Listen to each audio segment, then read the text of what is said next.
오늘은 6월 3일 수요일입니다. 오늘 수요예배의 제목은 설교 제목은 참된 그리스도인이고요. 그리고 본문은 사도행전 11장 19절에서 26절까지의 말씀입니다. 안디옥 교회 설립, 이게 바로 주제가 되고 있습니다. 예수님께서 부활하시고 승천하시고 오순절 성령 강림 사건으로 예루살렘에는 예루살렘 교회가 이제 탄생이 되었습니다. 기도 모임에서 성령을 받은 사람들이 모임에서 그들이 사명을 받게 되고 큰 능력을 받게 되니까 그들이 증인된 삶을 살기 시작을 하였습니다. 예루살렘 교회가 세워진 지 한 10년 정도 되었을 때 하나님께서는 바울을 회심시켜서 이방 세계 복음을 전하는 가장 적절한 그릇으로 하나님께서 택해서 세우셨습니다. 그리고 또한 가이사라의 고넬료라는 이방인 백부장을 회심시켜서 이방인 기독교 공동체를 세우기 위해서 중추 역할을 할 평신도로 그를 세우셨습니다. 스데반의 순교로 인해서 시작이 됐던 이 기독교 박해 때문에 예루살렘으로부터 신자들은 막 흩어지기 시작을 하였습니다. 그래서 사마리아를 거쳐서 북상을 하고 그 다음엔 남쪽 지중해를 중심으로 복음을 이제 전합니다. 북상을 하고 그 다음 남쪽으로 내서 복음을 전해서 오늘 19절 말씀 보면 베니게와 구브로와 수리아 지방의 수도인 안디옥에 이르러서 유대인에게 복음을 전파했다고 말하고 있습니다. 그러나 점점 복음이 더 넓은 지역으로 퍼져서 마침내 이방인 사회까지 복음이 전파되었습니다. 처음에는 베니게와 구브로 안디옥에 이르러서 유대인에게만 복음을 전했습니다. 그 복음이 이방인에게도 전해진다는 것을 사실 잘 믿지를 못하였습니다. 하나님은 선민은 유대인들에게 복음을 주실 것이라 믿었는데 그렇지 않습니다. 더 넓은 지역으로 퍼져서 마침 이방인들에게도 복음이 들어가고 그 다음에 불이 붙기 시작을 하니까 안디옥 교회가 세워졌다는 것입니다. 이제 그 교회를 누가 세웠냐? 성경은 자세히 말하고 있지 않습니다. 구브로와 구레네 섬 출신의 몇 사람 안디옥에 와서 대담하게 헬라 사람에게도 복음을 전파했고 교회가 세워졌다. 이렇게만 기록을 하고 있습니다. 이 사실이 예루살렘에 알려졌습니다. 아니 예루살렘 교회가 아니고 이방인에게도 복음이 전해지고 안디옥 교회가 세우고 그 다음엔 사람들이 거기서 막 뜨겁게 예배를 드리고 막 부흥되는구나. 이 말이 예루살렘에 전해졌습니다. 예루살렘은 한쪽으로는 기쁘기도 하지만 너무나 의아스러운 일에 불안하고 걱정이 되었습니다. 그래서 어떻게 할까 이제 생각을 하다가 바나바를 안디옥에 파송을 합니다. 그래서 헬라인들의 개척한 미숙한 안디옥 교회가 정말 바른 교회인가, 진리에 세워졌는가, 그것을 관리하고 가서 그것을 잘 확립하고 조사하는 일을 지키기 위해서 바나바를 그곳에 파송을 하였습니다. 안디옥 교회는 평신도들이 전도하여서 세운 교회입니다. 이방인 교회입니다. 복음이 이방인들에게 전해지기까지 세 단계를 거쳤는데요. 첫 번째는 빌립이 사마리아에게 내려가서 전도했습니다. 둘째는 베드로가 고넬료에게 전도했습니다.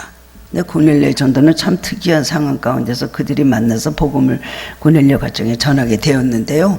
고넬료는 기도를 열심히 하고 하나님을 잘 경외하고 그리고 많은 사람들을 구제한 그런 선한 사람이었습니다. 이 사람은 로마, 이탈리아대라고 하는 로마의 백부장입니다. 그런데 이 사람은 유대교를 믿고 있었습니다. 그래서 어느 누가 전했는지 모르지만은 복음을 받아들이고 하나님 섬기고 있었던 믿음의 사람이었습니다. 근데 그날도 열심히 기도하는데 천사가 나타났죠. 나타나서 고넬료에 너의 기도가 상달이 되고 너의 구제가 상달이 되었다. 말씀하시면서 너는 저 요바에 가서 시몬이라는 베드로가 있는데 가서 베드로를 청해 와라. 이런 명령을 줍니다. 얼마나 놀랄만한 기적입니까? 그래서 기도를 끝나고 고넬료는 가서 요바에 가서 정말 베드로라는 사람이 와 있는가 그 확인하기 위해서 자기 사람들을 식구들을 종조를 보냈다 그랬어요. 그 시간에 또 베드로는 어떤 환상을 보게 되었냐면은 갑자기 기도하는 그 시간에 하늘로부터 이렇게 환상이 보였는데 보자기에 여러 가지 각색 짐승들이 들어있는 것을 위에서부터 내려오는데 이것을 너가 먹으라 이런 말씀을 하십니다. 베드로가 깜짝 놀라서 보니까 네 발 달린 짐승 여러 가지 것들 자기 유대교인으로서 지금까지 먹어보지 못했던 하나님께서 구약에 금하셨던 그런 것들을 잡아 먹으라고 하신 겁니다. 그러니까 베드로가 나는 이런 부정한 것을 먹은 적이 없습니다. 이렇게 말합니다. 3번 그 환상이 보이고 똑같은 것이 보여지면서 하나님이 깨끗하다고 하신 것을 네가 속되다 하지 말라. 이런 환상을 보고 그런 음성을 듣게 되었습니다. 이게 무슨 일인가 하고 있는데 그 집에 와서 누가 막 문을 두드리는데 보니까 고넬료의 집에서 온 그런 종들입니다. 그러면서 우리 주인님이 기도하는데 이런 환상과 이런 천사의 음성을 듣고 여기 와서 당신을 청하러 왔습니다. 얼마나 놀랄만한 일입니까? 베드로도 그때까지는 이방인들에게 복음이 전해진다는 것은 생각하지도 못하고 더구나 이방인들에게 성령을 부어주신다는 것은 생각도 못하고 감히 바라지도 못했던 그런 일이었습니다. 하나님 그야말로 예루살렘 교회는 또 예루살렘에 있는 유대의 복음을 전하게 하셨고요. 그 다음에 하나님께서 그 유대 나라를 이제 떠나온 많은 디아스포라들, 국경을 떠나고 국내를 떠난 해외로 흩어진 그 사람들을 통해서 그때부터는 하나님께서 이방의 복음을 전해지도록 하신 하나님의 뜻이 계셨습니다. 스데반의 순교는 슬픔과 어떤 불행, 기독교의 대단한 그런 참 참혹스러운 사건이지만 그것은 복음을 전하게 되는 정말 계기가 되고 씨앗이 되었던 것입니다. 고넬료는 다른 이방인들과 근본적으로 다른 점이 있는데 교회가 고넬료를 찾아서 전도한 것이 아니라 그가 먼저로 교회를 찾은 것입니다. 베드로를 찾아온 것입니다. 3번째로는 이제 안디옥에서 마지막 단계에 이르게 되는데요. 결국 안디옥 교회는 결국 합관 목적을 가지고 자진해서 이방인들에게 복음을 전한 것입니다. 누가 시킨 것도 아니고 어떻게 하자는 계획이 있었던 것도 아니고 고브로와 베니게에 안되기를 어떤 몇 사람들이 가서 누구에게 어떻게 복음이 전해지는지 모르지만 헬라의 복음이 전해지면서 이방인에게 복음이 전해지고 결국 교회까지 생겼다는 것입니다. 예루살렘의 초대 예루살렘 교회가 가장 먼저 하나님께서 유대인에게 복음을 정하시고 성령을 주시고 그리고 그곳에 교회를 세워주셨다면 두 번째로 탄생된 교회가 바로 안디옥에 있는 그 교회, 이방의 교회라는 것입니다. 안디옥은 이방교회, 이방 선교의 굉장히 복음의 기지가 되는 특별한 사명을 했던 교회라는 것을 알 수가 있습니다. 세계 선교 출범을 한 것이 바로 안디옥 교회예요. 누가 그 말을 시작했는지 성경을 밝히고 있지 않지만 그냥 몇 사람, 평신도 몇 사람이 가서 순수한 마음으로 예수 그리스도를 전했다는 것입니다. 그들은 세계 선교의 무명의 개척자로 역사에 기록되어 있을 뿐입니다만은 이런 사람들의 이름은 인간의 책에는 기록되지 않을지라도 생명책에는 영원히 기록되어 있을 것입니다. 하나님 나라에서는 안디옥 교회를 누가 세웠는지 누가 전도해서 불씨가 되었는지 천국에서는 그것을 다 기록을 하고 알고 계시고 상급을 주셨을 것입니다. 스데반에 순교할 당시 예루살렘 신자는 약 벌써 2만 5천 명이 됐다고 합니다. 얼마나 많습니까? 얼마 되지 않아서 예루살렘 교회는 곧 10,000명이 됐고요. 그 다음에 박해가 시작될 때 2만 5천 명이 됐다는 것입니다. 베드로가 성전 미문에 앉았던 안진뱅이를 고치고 날 때 그때도 벌써 10,000명, 15,000명이 모이는 사건이 됐다는 것이에요. 놀랍도록 부흥되는 것을 알 수가 있죠. 건물이 있습니까? 무슨 대단한 재정이 있습니까? 뭐 특별한 어떤 계획이나 교회 경영의 어떤 방침도 있는 것도 아니고 그저 모이면 기도하고 그저 모이면 말씀 배우고 그저 하나님께서 주신 그 물질 가지고 나그네를 돕고 가난한 사람을 구제하고 그리고 그냥 그들은 그저 모이면 기도하고 흩어지면 전도하고 하는 가운데 놀라운 능력을 덧입게 됐던 것을 볼 수가 있습니다. 안디옥 교회는 그러므로 피난민 교회를 시작이 된 것입니다. 안디옥에 살던 사람들이 아니잖아요. 멀리서 피난 온 사람들, 기독교 박해로 말미암아 멀리 도망 온 사람들이 모여서 소수의 사람이 이렇게 교회를 세우게 됐다는 것입니다. 많은 그리스도인들은 그 예루살렘과 안디옥이 500km 정도 떨어져 있는 곳인데요. 그것으로 피신을 하였습니다. 안디옥 교회는 그리스도인들이 모여서 예배드리는 것이 어떤 시가의 중심에 있지 않았습니다. 어디서 그럼 예배를 드리도록 그렇게 장소가 있었는가? 예배하던 곳은 시내 중심지에 있지 않고 실피우스산이라는 산의 중턱에 있는 동굴교회였습니다. 안디옥시의 동편에 있는 실피우스산은 나무가 거의 자라지 않은 돌산으로서 크고 작은 동굴들이 수없이 많이 있습니다. 안디옥의 그리스도인들은 그 동굴에 모여서 예배를 드렸는데 동굴에는 허리를 굽혀야만 들어갈 수 있는 아주 작은 그런 입구가 있었다고 합니다. 길이가 그런데 4km 되는 그런 이 비밀 통로가 그 입구에 들어가면 그때부터 계속 이어졌다는 거예요. 그래서 그 그리스도인들을 습격하는 적들이 나타나면 그 입구를 딱 막아버리면 그때부터 그 4km나 되는 그 길을 통하여서 비밀 통로를 통하여서 이것저것으로 그들은 반대편으로 나갔다고 합니다. 환난과 핍박으로 점철되던 초대교회의 생생한 현장을 보여주고 있는 것인데요. 오늘날 기독교가 세계적인 종교가 된 데는 사도 바울의 공로가 아주 큽니다. 한 사람이 그렇게 많은 곳을 이방 교회를 세우고 그렇게 많은 사람들을 복음이 정말 얼마나 뜨겁게 전파되는지. 사도 바울은 예수님 승천하시고 나서 한 35년 정도 더 살았던 사람입니다. 그렇게 오래 살았던 사람도 아닙니다. 그 30년 좀 넘는 시간 동안에 그렇게 세계 선교를 많이 했다는 것은 얼마나 놀랄만한 그런 위대한 일을 한 사람인지 우리가 알 수가 있습니다. 그런데 이 사도 바울의 모든 복음 전하는 그 일을 도운 데는 동굴 속에서 숨어서 예배하면서 기도하면서 사도 바울의 선교를 도왔던 안디옥 교회 그리스도인들이 있었음을 절대로 이것을 잊어서는 안 된다는 것입니다. 그래서 스데반이 AD 35년에 순교했는데 안디옥 교회 기원은 AD 37년에 했다는 거예요. 스데반의 순교 사건이 이후로 2년 지났는데 벌써 37년에 결국 안디옥 교회 2년도 안 돼서 교회가 세워졌다는 것입니다. 안디옥 교회가 이렇게 성공적으로 전도가 된 가장 중요한 원인은 뭐죠? 주의 손이 그들과 함께 하였다는 말씀이 있습니다.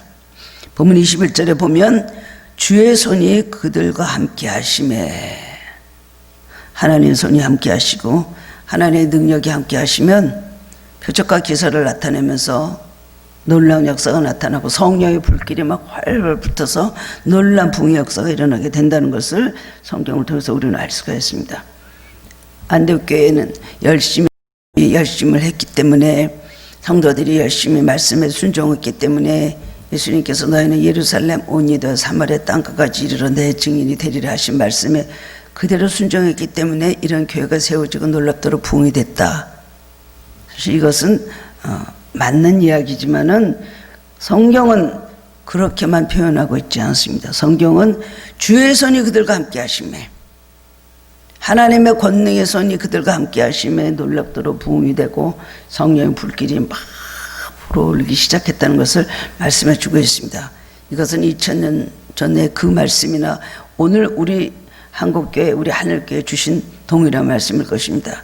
그 교회 부흥의 바로 근원은 뭘까요? 원동력은 뭘까요? 주의 손이 함께 하시는 것. 성령의 뜨거운 불길이 함께 하실 때에 사람이 막을 수 없는 일들을 하나님께서는 이루신다는 겁니다. 스데반의 순교 사건으로 기독교 박해로 인해서 사람들은 살기 위해서 막 자기 가족들을 데리고 이것저것을 뿔뿔이 흩어졌습니다. 근데 그냥 갔습니까? 먹고 살기 위해서 갔습니까? 그들은 물론 피해서 일신상의 자기의 생명과 안전을 위해서 가족들을 데리고 피신을 갔지만 그들은 성령의 불길을 가슴에 담고 있었고 그들은 복음을 마음속에 전하겠다는 불타는 사명감을 가지고 가고 있었고 어디 가든지 주님과 함께하며 하나님의 은혜 속에 살겠다는 뜨거운 신앙, 흔들리지 않은 신앙을 가지고 갔기 때문에 가는 곳곳마다 이루어지는 것은 교회 부흥, 전도의 불길, 많은 영혼들이 하나님 앞으로 돌아온 것입니다. 이 안디옥 교회의 예루살렘 교회는 바나바를 파송을 하였습니다. 사마리아 전도의 상황을 듣고 베드로와 요한을 보낸 것 같이 바나바를 안디옥 교회 임시 목회자로 파송을 하였습니다. 가서 한번 보고 바른 복음을 전하는가, 어떻게 된 사람들인가, 이방인이 복음을 받아들이고 교회를 세웠다는 거 굉장히 놀랄만한 사건이고 굉장히 불안하고 이게 사실인가 아닌가를 알고 싶은 마음이 예루살렘 교회 지도자들은 있었던 것입니다. 예루살렘 중심의 전도 체계를 그때 알 수가 있죠. 이방인들에게는 복음을 전하지 않게 하시는 것이다. 깜짝 놀랐습니다. 바나바는 사도행전 4장 34절 37절에 처음으로 소개되고 있는데 자기가 밭을 팔아서 하나님 앞에 헌신적으로 다 드린 사람입니다. 바나바는 아주 성품이 착한 사람이고 그리고 마음이 넓은 사람이고 다른 사람의 인격을 존중할 줄 알고 남을 긍휼히 여기는 마음이 있고 그리고 성격이 과격하기나 급하지 않고 침착하고 아주 신중하고 안정적인 그런 사람이었습니다. 이 바나바는 자기의 그 물질을 밭을 팔아서 그 팔은 돈 전부를 하나님께 드렸다 주님께 드렸다 하지 않았습니다. 사도들의 발 앞에 뒀다는 것은 겸손히 다 순종하고 발 앞에 드렸다는 것은 사도들에게 내가 순종하며 사도들을 겸손히 섬기겠습니다 하는 자기 결단을 나타낸 것이라고 할 수가 있습니다. 그의 선조는 오래전에 예루살렘을 떠나서 외진 구브로섬에 자리 잡은 디아스포라 흩어진 유대인입니다. 레위인이라고 하지만 바나바는 완전히 헬라화된 유대인이었습니다. 그래서 히브리파 유대인하고는 구별되는 사람이었습니다. 그럼 구브로섬에서 출성하여서 성장했고 그 다음에는 다른 사람들을 위해서 위로하고 격려하는 일을 했습니다. 바나바라는 이름의 뜻은 격려자, 위로자라는 뜻을 갖고 있고 어디 가든지 칭찬을 받았고 어디 가든지 예루살렘에 많은 사람들이 그의 말을 인정해주고 그가 말하는 것을 모두 다 신뢰를 했습니다. 그래서 사도 바울이 갑자기 담메색 도상에서 예수님을 만나고 그가 갑자기 주는 그리스도다 라고 하면서 예수 믿는 사람들에게 접근해 왔습니다. 사람들은 바울을 믿어줍니까? 이제는 아직 우리 본부로 들어와서 우리를 다 체포해서 우리를 죽이려고 하는구나. 바울을 믿지 않고 굉장히 불안해하고 그를 두려워했습니다. 그리고 경계하였습니다. 그랬는데 바나바는 바울을 데리고 기독교인들이 모여있는 그 공동체에 데리고 갔습니다. 그리고 이 바울은 정말 예수님을 만났고 이 사람이 말하는 신앙은 진정이고 이 사람 우리의 원수가 아니고 이 사람 우리의 같은 편이요 우리의 같은 믿음의 동지다 라는 것을 그들에게 말해줬습니다. 그런데 유대인들은 바울을 얼마나 죽이려고 합니까? 아니 예수 믿는 사람들을 잡아서 죽여야 된다고 외치고 실제 그 일을 했던 사람이 하루아침에 저거 머리가 돌아버린 거 아니야? 예수 그리스도가 주라고 하면서 그 다음에는 그쪽 편에 가서 붙어가지고 막 자기가 잘못했다 그동안 잘못된 생각을 하였고 자기가 한 일은 잘못된 것이고 나는 더 예수님을 이렇게 만났다라고 간증을 하니까 유대인들이 또 이제는 바울을 죽이려고 합니다. 유대인들도 바울을 죽이려고 하고 기독교인들도 바울을 믿지 않습니다. 이 바울은 어떡합니까? 바울은 있을 수가 없으니까 해가 다소히 가서 거기서 은둔 생활을 하기 시작을 한 겁니다. 나타날 때가 아니구나. 사람들의 오해를 풀기까지 어쨌든 나는 가서 기도를 하고 가만히 기다리고 있어야 됐다 하고 다소에 가서 3년 동안 열심히 다소에 가서 숨어서 은둔 생활을 하고 있는데 바나바는 또 바울을 찾으러 갔습니다. 바울을 찾으러 가서 안디옥에 교회가 세워지는데 같이 가서 동력하지 않겠느냐 그러면서 바울을 권유하니까 바울이 그렇게 하겠다 그래서 같이 와서 1년 동안 안디옥 교회를 잘 가르치고 그곳에서 같이 목회하는 동력자가 되었다는 것입니다. 사람들이 이거 볼 때 바나바를 어떻게 보겠습니까? 바나바를 참 이상한 사람이라고 보겠지만은 저 사람 참 엉뚱한 생각을 하네. 갑자기 획가닥 하면서 왜 저래? 라고 생각할 수 있겠죠. 바나바는 성령의 사람이었습니다. 성령과 믿음이 충만한 사람이라고 그랬습니다. 그렇기 때문에 생각하는 모든 것들이 성령의 생각을 하고 성령이 원하시는 마음에 감동을 받게 되고 바울이 자기의 동력자라는 것을 알게 되었기 때문에 바울을 찾아갔던 것입니다. 그래서 결국은 바나바 바울이 이제 안디옥 교회에 와서 같이 목회를 합니다. 바나바는 사울을 볼 때에 이 사람은 성격은 좀 과격하고 굉장히 자기 주장이 강한 사람이지만 한 번 옳다는 것을 위해서는 목숨을 내놓을 수 있는 사람이다. 나하고는 좀 다르다라는 생각을 했겠죠. 성경적 지식도 굉장히 탁월한 것을 알고 있었습니다. 가말리엘 문화에서 말씀을 잘 배운 것을 잘 알고 있었습니다. 그리고 예수님을 만난 그 체험도 있습니다. 보통 그릇이 아닐 거다 생각을 했습니다. 그래서 결국은 같이 가서 일을 하자고 찾아가서 이 사람은 하나님을 위해서 헌신적으로 목숨을 아끼지 않고 일할 수 있는 사람이다 생각하고 바울을 찾아갔던 것입니다. 그래서 찾아가서 확인을 해보니까 안디옥 교회는 하나님의 은혜가 충만한 것입니다. 바나바는 너무나 기뻐했다고 그랬습니다. 그래서 23절에 보면 안디옥에 가서 하나님의 은혜가 나타나는 것을 보고 기뻐했다는 것입니다.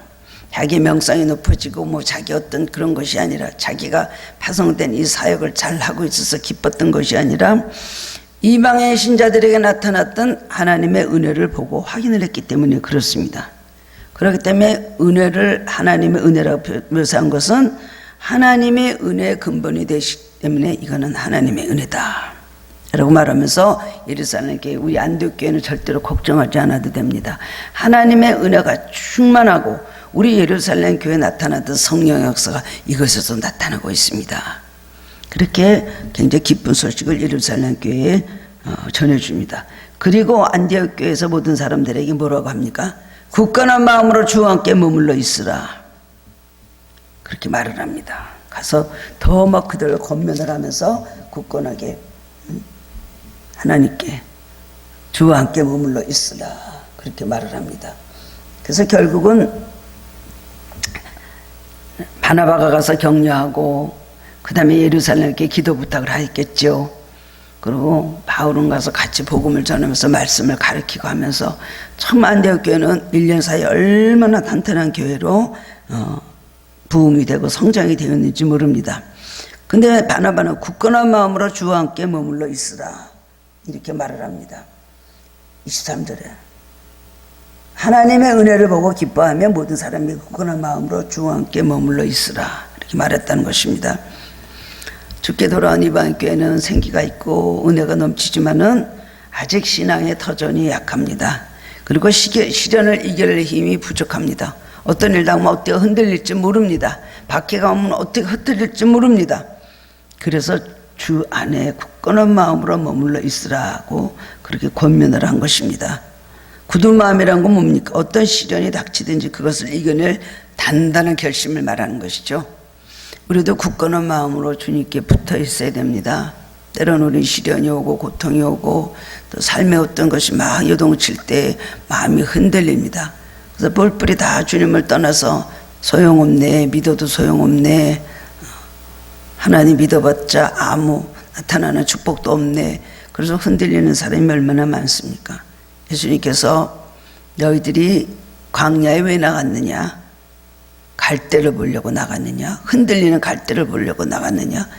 우리는 우리의 신앙은 흔들리지 않는 그런 굳건한 마음을 가지고 주님을 섬기는 사람만이 천국에까지 가서 승리의 삶을 살 수가 있습니다. 자꾸만 흔들리고 요동하고 이리 흔들리고 저리 흔들리고 갈대라는 것은 이리 흔들리고 저리 흔들리다 나중에 결국은 꺾여져서 발에 밟히게 될 뿐이고 그 다음엔 아궁이로 들어갈 풀 아닙니까? 그런데 와서 굳건한 마음으로 주와 함께 머물러 있으라. 이것이 필요하니까 바나바는 그렇게 설교를 했다는 것입니다. 주께 붙어 있기로 결심하는 자는 참된 그리스도인입니다. 다시 말해서 주님을 믿는 사람들은 환경적으로 심리적으로 시험이 오고 역경이 닥쳐오더라도 낙심하거나 피곤하지 않도록 주님께 의지하고 꼭 붙어 있어야 한다는 것을 말해준 것입니다. 또한 26절에 보면 그리스도인이라는 이름이 안디옥에 있는 장소에 처음으로 일컬어졌다고 기록되고 있습니다. 만남의 안디옥에 데리고 와서 둘이 교회에 1년간 모여 있어 큰 무리를 가르쳤고 제자들이 안디옥에서 비로소 그리스도인이라 일컬음을 받게 되었더라. 오늘 그리스도인이란 말은 보통 교회에 다니는 사람들 그냥 정도의 의미로 밖에 인식되지 않았습니다. 사실 그리스도인 그러면 예수 믿는 사람, 크리스찬, 우리가 지금 크리스찬이라는 것이 우리의 이름인데요. 예수 믿는 사람 크리스찬이라고 하죠. 사실 근데 그때 그리스도인 교인들이 안디옥에서 그리스도인이라고 불릴 당시에는 그 의미가 지금과 많이 달랐습니다. 정말 성도에게 붙여진 경위는 그 의미가 특별히 있었는데요. 우선 그리스도인이라는 말은 크리스찬이라고 하죠. 크리스찬의 크라이스트는 뭡니까? 크라이스트와 이안이라는 이 어미로 두 단어가 합성화된 것이 우리들 흔히 말하는 우리 크리스찬. 당신은 크리스찬입니까? 네, 크리스찬입니다. 그리스도인이라는 말은 헬라에서 나온 것이고 끝에 붙어있는 이하는 라틴어에서 나온 것으로 무엇에 속해 있다라는 그런 뜻을 가지고 있습니다. 그래서 그리스도인이라는 말은 그리스도에게 속한 사람 혹은 그리스도의 사람이라는 의미가 가지고 있습니다. 여기서 사람들이 드디어 그리스도인이라는 그런 이름을 처음으로 그들에게 불러줬다는 것은 저 사람은 예수님께 속해 있는 사람이다. 저 사람은 정말 예수님의 사람이라는 굉장히 인정받는 훌륭한 이름이었습니다. 오늘 우리가 크리스찬이라고 하지만 아닌 사람들이 얼마나 많습니까? 오늘 말씀을 통해서 그리스도인이란 어떤 사람들을 말하는 것인지 그 의미를 깨닫고 함께 정말 참된 그리스도인이 되는 은혜를 받기를 원합니다. 첫 번째로는 그리스도를 위해서 고난받는 사람을 크리스찬이라고 합니다. 우리 크리스찬이는 교회 나가요, 십자가 알아요, 그런 정도로 우리는 표현을 하지만 그것보다 더 무거운 짐이 우리에게 실려있다는 걸 알아야 됩니다. 크리스찬은 어떤 사람이요? 고난받는 사람이라는 걸 알아야 된다는 것입니다. 그러면 크리스찬이 되기 다 싫어합니다. 뭐 때문에 세상에서도 힘드니까 좀 예수 믿고 편안해지고 잘 살고 뭔가 좀 안정된 삶을 살려고 그러고 복 받으려고 오지 누가 고난을 받으려고 예수를 믿어? 그런 사람들 많이 있습니다. 그래서 전도를 해보면은 저한테 그러더라고요. 그러면 한 가지만 좀 물어볼 테니까 대답을 해 주실 수 있습니까? 그래서 뭔데요? 예수 믿고 고난당하고 환난당하고 뒤집어지지 않는다고 좀 말해 주십시오. 이렇게 말하는 분들이 의외로 많이 있어요. 예수 믿는 사람들이 이상하게 많은 고난을 당하고 드라마틱한 삶을 사는 걸 보게 되는 거거든요. 그런데 주님께서 너는 예수를 믿고 고난 당해라 라고 우리를 부르시지 않습니다. 너는 예수를 믿게 되면 너는 고난을 당할 것이다 라고 우리에게 말씀하시면서 우리를 부르시는 것도 아닙니다. 우리는 고난을 당할 수 있습니다. 예수 믿고 고난 당하면 당하죠. 그런 각오를 갖고 예수 믿는 사람도 없습니다. 좀 편하게 좀 모든 어려운 삶에 있는 걸 비켜가면서 좀 더 남보다 좀 더 나은 삶을 살려고 신앙을 택하는 것입니다.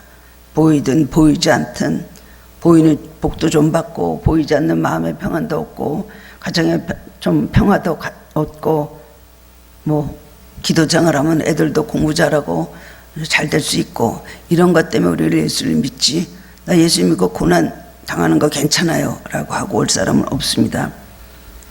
그런데 고난을 당하다 보면 신앙이 있는 사람은 그 고난을 기쁨으로 이겨낸다는 것입니다. 고난은 인생의 심각한 문제를 고난이라고 하죠. 우리가 고난 당할 때 얼마나 어렵습니까? 우리 그리스도인들은 예수 믿지 않는 사람들하고도 똑같은 고난을 당합니다. 인생의 재앙도 재난도 여러 가지 많은 또 천재지변도 당하고 질병도 사망도 있고 세상 사람들이 다 겪는 것 우리는 당연히 겪습니다. 피해갈 때도 있지만 대부분 그대로 다 당합니다. 지금 코로나 가운데 우리를 지켜주시고 또 코로나 믿다가도 세상 던 사람들도 있겠죠. 코로나를 예수를 믿어도 코로나 당해서 또 세상 떠난 어른들도 계실 것입니다. 그런데 이거 피해갈 수 있습니까? 그냥 일반인들이 받는 고난을 그대로 받을 뿐만 아니라 그 위에 그리스도인으로서 받는 특별한 독특한 고난이 얼마나 많습니까? 하나님의 자녀는 우리에게 고난이 있을 수 없다고 안심하고 우리는 그러길 바라고 가지만 사실은 그렇지 않습니다. 그러나 믿음이 없을 때에 그것 당하는 것이 두렵고 불안한 생각이 들고 우리가 고난을 당해서 내가 더 힘들어지면 어떻게 예수를 믿겠는가 라고 생각하고 흔들리기 쉽지만 사실은 우리가 믿음이 생기기 시작을 하면 이 고난도 능히 당할 수 있는 힘을 우리에게 주시기 때문에 예수 믿고 고통스러워도 믿음이 든든하게 선 사람은 내가 예수 믿고 더 힘들어졌으니까 이제 예수를 안 믿겠다. 그건 아주 초보 때 얘기입니다. 이스라엘 백성 애굽에서 10가지 재앙으로 하나님의 강권적인 역사로 말미암아 하나님께서 출애굽을 시키셨습니다. 바로의 교만한 목을 꺾고 그의 고집을 꺾으셨습니다. 홍해도 그냥 하루아침에 육지같이 갈라주셔서 건넜습니다.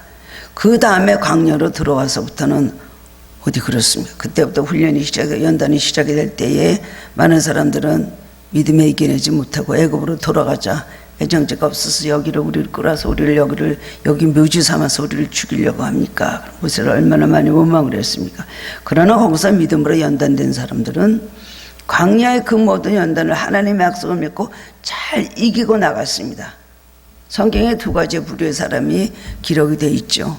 믿음으로 잘 이기는 사람과 고난이 싫어서 원망하고 그 다음에 광야에서 죽은 사람들, 이 두 부류가 기록이 되어 있습니다. 그리스도인들이 받는 독특한 고난은 하나님께서 그렇게 해라, 너 고난 받아라, 너는 뭐 이겨야 된다.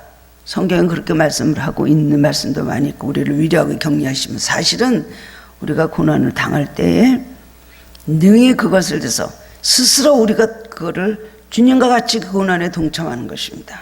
여러분, 예수 믿기 힘드니까 이제 예수를 배반하고 떠나시오, 그럼 그렇게 합니까? 우리를 박해하고 우리를 핍박하고 우리를 힘들게 하는 얼마나 많은 마귀의 세력들이 있습니까? 그런데도 불구하고 그러면 다 뭐 그냥 어떤 공동체에서 그런 일이 일어난다고 할 때 우리는 이런 걸 감당할 수 없으니까 나에게 십자가를 지는 삶은 나는 이제 다 던져버리고, 교회에서도 나에게 십자가를 주면 난 교회를 떠날 것이고, 가정에서도 십자가 무거운 가정도 떠날 것이고, 다 뭐 인간관계도 그렇고 그런 산으로 들어갑니까? 고난이 올 때 마땅하게 우리는 자신을 부인하게 되고 고난을 겪지만 눈물을 흘리면서도 믿음을 우리는 계속해서 지키게 되는 것이고, 자기를 핍박하는 자를 용서해야 되고 사랑해야 된다는 것, 이거 얼마나 고난입니까? 의리를 위하여, 그 다음에 모든 형제들에게 고통을 당하는 그런 고난이 있지만 그들을 위해서 끊임없이 기도하고 그들에게 하나님 사랑이 동일하게 있기를 위해서 우리는 마음으로 기도하고 사랑을 실천하는, 이런 것이 우리에게 얼마나 많은 고난입니까? 십자가를 벗어버리고 싶지요. 왜 이러고 살아야 되는가? 그렇습니다. 알코올 중독인 남편들, 또 모든 핍박을 하는 시어머니, 또 핍박을 하는 아내, 뭐 이 뜻이 같지 않은 이 영적인 복잡한 가운데서 얼마나 많은 어려움들을 겪고 삽니까? 그런데도 불구하고 끝까지 참고 인내하는 것은 결국 예수님의 고난을 함께 겪는다는, 그런 그리스도의 고난에 동참한다는 그런 믿음을 가지고 그렇게 하는 것입니다. 남이 받지 않은 고난 우리 그리스도인이 왜 받아야 될까요? 성경은 그 이유를 뭐라 그랬습니까? 로마서 8장 17절에 그와 함께 영광을 받기 위하여 고난도 함께 받아야 될 것이니라고 하였고, 빌립보서 1장 29절에 보면 너희에게 은혜를 주신 것은 다만 그를 믿을 뿐 아니라 또한 그를 위하여 고난도 받게 하심이라고 해서 고난을 그리스도인의 생애의 한 요소로 같이 기록을 하고 있습니다. 그렇습니다. 고난이 없이 십자가가 없이 어떻게 천국에 상급이 있습니까? 예수님 위해서 난 이런 거 하기 싫어요. 나는 예수님 위해서 참기 싫어요. 나는 예수님 위해서 이 모든 것을 다 던져버릴 것입니다. 라고 하고 조금도 세상에 힘든 길을 안 가려고 하고 십자가를 벗어놓으려고 하고 주님께서 주신 사명을 다 집어 던지려고 하면은 아무 상급도 얻지 못할 것이고, 요나와 같이 풍랑을 만나고 고통을 당하게 될 것이고, 요나는 끝까지 굉장히 그 불순종한 사람의 대명사로서 요나서를 읽어보면요, 끝까지 요나에 대해서 그렇게 칭찬하는 말이 없습니다. 하나님께서 항상 불평불만하고 하나님을 반목하고 하나님에 대해서 불순종하고 덤비고, 요나는 그랬거든요. 사명이 있으면 니네까지 가서 고생을 엄청나게 했지만, 물고기 뱃속에서 사흘이나 있어야 되는 고통을 했지만, 결국 늘 마음 밑바탕에는 하나님에 대한 원망 불평이 계속 있었습니다. 계속 결국은 이렇게 다 살려줄 것을 왜 나보고 고국에 있을 때 니네로 가라 그래갖고 이 고생을 시키고 물고기 뱃속까지 들어갔다 오게 하고 이렇게 하면서 나를 왜, 결국은 니네를 안 망하게 할 거 아닙니까? 안 망하게 하셨으면서 왜 망한다고 가서 전하라고 하셨습니까? 라고 하면서 막 불평을 하잖아요. 결국 억지로 가긴 갔고 순간적으로 회개하긴 했지만 니네가 망하기를 바랬던 겁니다. 하나님 구원해 주셨거든요, 그 악한 나라를. 그러니까 하나님 뜻과 요나의 뜻은 전혀 달랐습니다. 하나님은 그들도 내가 사랑한다, 요나는 이건 망해야 될 나라입니다.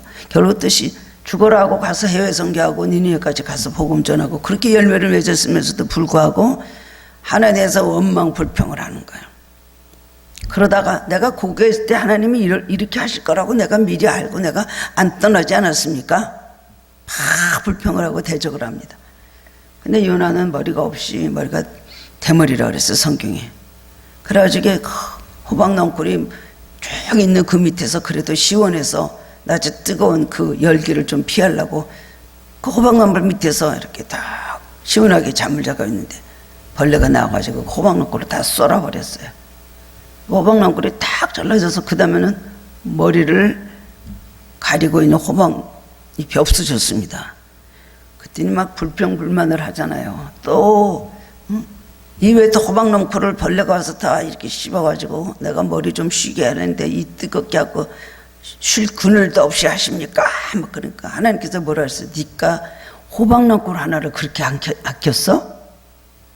나는 니느웨에 얼마나 많은 남녀가 있고 가축이 있고 어린아이들이 있고 네가 그 호박나무 하나 아꼈다면 나는 왜 니느웨 사람들을 안 아끼겠냐? 그게 요나의 끝나는 마지막 말이 바로 하나님 말씀이 그거예요. 남이 받지 않는 고난을 우리가 받을 때 우리가 기쁨으로 그것을 감당할 수 있어야 됩니다. 또 주님을 위해서 받는 고난도 함께 받아야 된다. 그 욥의 고백 중에 가장 훌륭한 거 그거 아닙니까? 우리가 축복도 받았으니 우리가 재앙도 받는 것이 당연한 거 아니겠는가? 자기 아내에게 그렇게 말했습니다. 아내는 그걸 이기지 못했죠. 고난이 오고 재앙을 받으니까 하나님 원망하고 죽으라고 했는데 뭐라 그랬어요? 욥이 내가 나올 때 아무것도 알몸으로 헐벗고 나왔는데 그동안 우리가 복도 많이 받았으니 지금 빼앗긴 것이 아니라 복도 받았으니 재앙도 받아야지 라고 하는 것이 요나의 훌륭한 신앙의 고백인 것을 우리가 알 수가 있습니다. 왜 고난을 받아야 될까요? 하나님의 사랑의 표시입니다. 고난 안 받아 보십시오.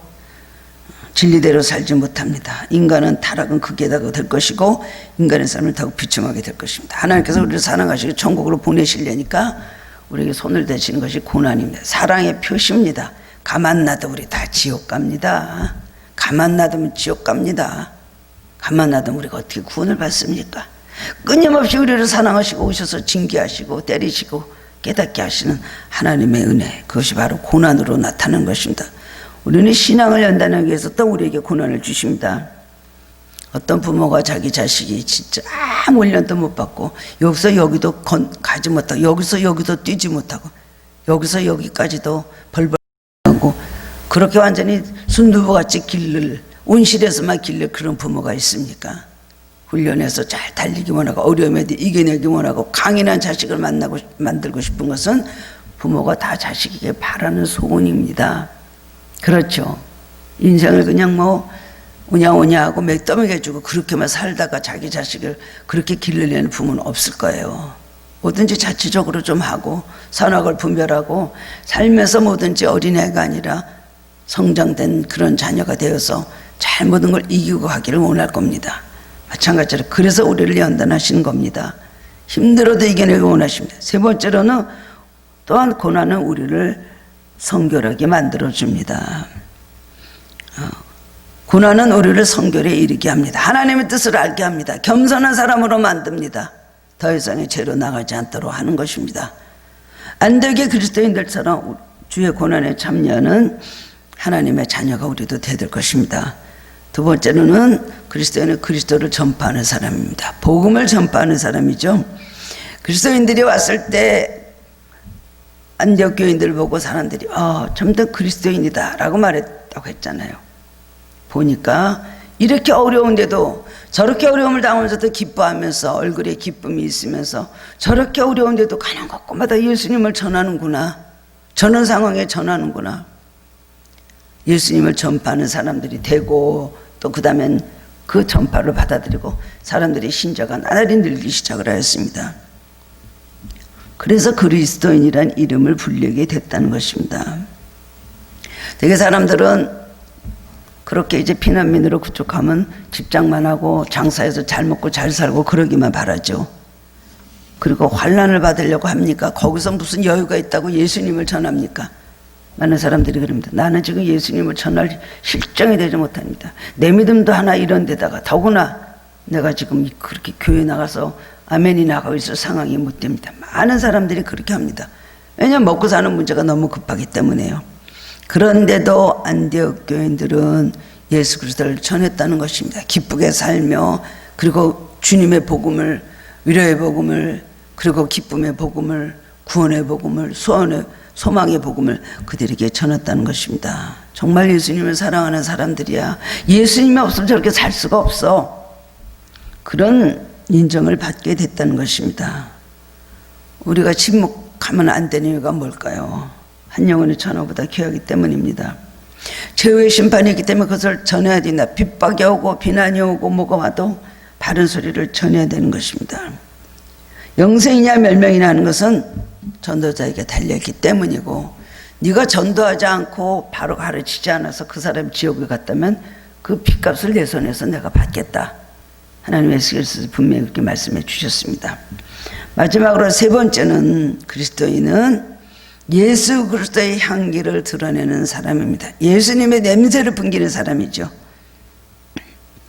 저가 이르러 하나님의 은혜를 보고 기뻐하며 모든 사람에게 굳은 마음으로 주께 붙어 있으라 고나니, 신자가 된 사람들에게 바나바가 외쳤던 설교의 메시지는 주께 붙어 있어라, 굳은 마음으로 붙어 있으라는 것입니다. 우리가 정말 예수님께 붙어 있는 삶을 살고 있을까요? 우리가 예수님의 향기를 드러내고 예수님의 열매를 맺으려면 어떻게 됩니까? 포도나무 대신 예수님께 붙어 있을 때 열매를 맺게 된다고 말씀하셨습니다. 그 가지가 될 때에, 나무의 연합에 있는 가지가 될 때에 열매를 맺게 된다. 성령의 9가지 열매는 예수님에 철저히 붙어 있을 때 맺게 된다는 것을 성경은 말씀해 주셨습니다. 바나바는요, 아주 선한 성품이요, 착한 마음이요, 마음이 넓은 사람이요, 많은 사람을 위로하는 사람이요.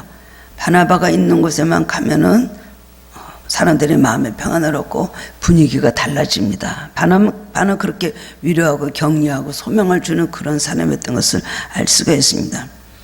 주님의 마음을 갖고 있었고 주님을 닮았고, 그 다음엔 주님의 향기를 드러내는 그리스도인이라는 것은 바나바를 보고 사람들이 정말 그리스도인이라 그렇게 칭찬하는 이름을 붙여뒀다는 것입니다. 그렇습니다. 초대 예루살렘 교회에서는 그리스도인이라는 말을 작은 예수라는 말을 동일하게 사용했대요. 작은 예수님이다. 그리스도인은 작은 예수님이다 라는 것을 말해줬다는 것입니다. 작은 예수님 뭐죠? 예수님의 성품 드러내고 예수님의 사랑, 또 예수님의 그 모든 인자하심과 예수님의 성품, 인내하고 이런 걸 다 말씀하시는 것이죠. 바나바는 그런 성품을 가지고 있었습니다. 이런 사람을 보기가 쉽지 않고 교회마다 바나바 같은 그런 사람이 많아야 됩니다. 위로하고 격려하는 사람 많아야 됩니다. 남을 괴롭히고 남을 힘들게 하고 남의 신앙을 짓밟는 사람이 아니라 남에게 소망을 주고 이끌어주고 남에게 더 주님께 가까이 인도하는 그런 사람이 되어야 되는 것입니다. 그것이 바로 속된 말로는 예수쟁이, 우리는 예수쟁이라는 이름을 들고 있는데 그거 절대로 싫어합니다. 어디 가서 예수 믿는 사람이라고 티 안 내려고 대기를 쓰고 전도를 해요? 전도 못합니다. 예수 믿는 사람이란 소리도 자기가 안 하는데 무슨 누구에게 가서 전도를 해요? 그럼 예수 믿는 게 창피할까요? 에이, 싫어하니까. 앉아있는 사람이 싫어하니까. 그리고 나도 이거린 게 무슨 같이 죄지면서 예수 믿는다고 예수 믿으라 그래. 못 전하죠. 그런 담대함이 어디 있습니까? 예수님의 성품을 닮고 예수님 안에 계신 사람이 바로 예수님의 제자가 될 수 있는 것입니다. 그렇습니다. 우리를 보고 남들이 무슨 냄새를 맡을까요? 저 사람은 세상 사람이야. 저 사람은 정욕적인 사람이야. 저 사람은 자존심하고 돈 냄새밖에 없어. 보면 알 수 있죠. 잠깐 얘기해보면 알 수가 있는 것입니다. 우리 신앙의 선배들은 오히려 예수를 위해서 받는 고난, 예수님의 이름이 그 당시에 참 예수를 믿는 것, 그 예수를 인정하지도 않고 사람들이 이상한 종교로, 이상한 집단으로 생각을 했는데 오히려 그 예수님을 위해서 받는 고난을 조금 더 부끄러움으로 여기지 않았다 그랬습니다. 예수님도 그러셨습니다. 하나님을 위하여 그 모든 고난을 조금 더 부끄러워하지 아니하시더니 하나님 보좌 우편에 앉으셨다. 히브리서 12장의 말씀을 주고 있습니다. 오늘 우리의 모습이 예수 그리스도를 대표하고 있는지요? 저 사람 예수 믿는 사람 같아요. 저 사람 정말 예수 믿는 사람이야 라는 말을 우리는 들어야 되겠습니다. 어디를 보나 예수의 향기가 나타나야 되겠죠. 예수님에서 고난을 받으며 예수님의 이름을 전하며 예수 그리스도의 향기를 드러내는 성도님들을 되시기를 주님의 이름으로 축원합니다. 하나님의 주님 은혜 감사드립니다. 오늘도 수요일입니다. 우리들이 성전에 모여서 우렁차게 찬양 부르고 예배드리지 못하나 오늘도 말씀을 통해서 은혜 받게 하시고 각자에게 주시는 레마의 말씀으로 받아들일 수 있도록 은혜를 내려주시기를 원합니다. 안디옥 교회는 누가 세웠는지 모릅니다. 그브로와 베니게와 그리고 하나님 지어 헬라 몇 사람이 가서 안디옥에 가서 복음을 전했습니다. 그러므로 인하여 거기서 놀랍게 부흥이 되고 안디옥 교회가 세워졌습니다. 이방 선교의 첫 복음의 기지가 되고 관문이 되는 칭찬받는 교회가 되었습니다. 주님, 우리도 안디옥 교인들 같은 그런 믿음 허락하여 주시옵소서. 어디 가든지 예수의 복음을 전하는 우리들 되게 하여 주시고 주님의 일을 하며 주님께 영광 돌리는 삶을 살고 예수님 향기를 드러내는 우리들이 되게 하여 주옵소서. 남들이 우리를 보고 참된 그리스도인이라는 말을 할 수 있도록 그러므로 주님께 영광 돌리게 해 주시옵소서. 어디 가나 주님의 향기를 퍼뜨리고 예수님의 아름다운 모습을 전할 수 있는 주님의 참된 제자들 되게 하여 주시옵소서. 예수 그리스도 이름으로 기도드리옵나이다. 아멘.